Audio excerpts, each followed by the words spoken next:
Alright, wash is down and wiped it back.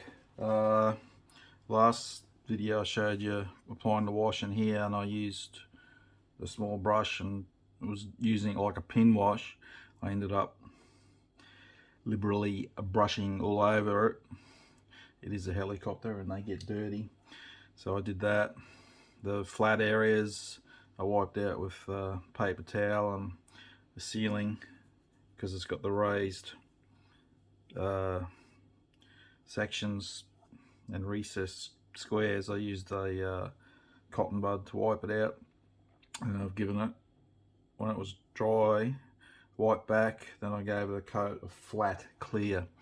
So now it'll be removing these inside masks and putting this together. I feel it's going to give me difficulties, but we shall see. Okay, troubles galore. For the life of me, I could not work out why this section wouldn't close up properly. Everything inside fits. The floor fits into the slots. The bulkheads from the flight crew to the rear deck fits around a two raised sections that it slots into. That fitted right. The crew instrument panel ceiling fits into the slots on the bulkhead where it's supposed to, and the ceiling is in the slot it's supposed to, but I just couldn't get it no matter what I tried. So I ended up, I had to putty it. I didn't want to, because this is going to affect this and the clear part on the front, because there's a gap at the top, and also this where the hatch goes, there's the ceiling comes up, and it's not right. I had to scrape some plastic out there, but inside everything sits where it's supposed to sit, so it's beyond me, so I've just gone this way. So this hatch that goes on the top will have to be done open, which I was probably going to do anyway, because you can see a bit of the cockpit that way, because of the gap it won't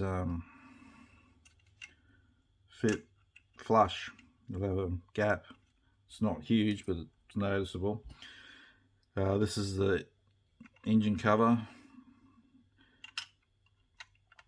I'm gonna have to glue this in probably in sections, just to make sure, because it's out a bit. I'm gonna need to spread it, so I'll probably glue one side, wait till it's set, and then come do the other side. And I'm going to end up, because of this gap, probably a bit of a lip there, but it's not major, but that's easy enough to clean up.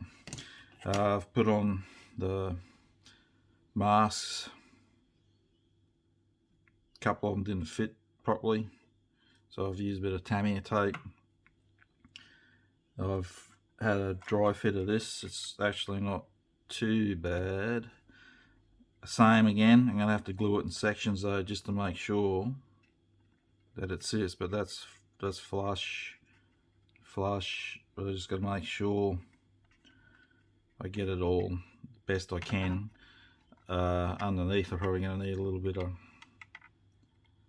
just a smidge of putty.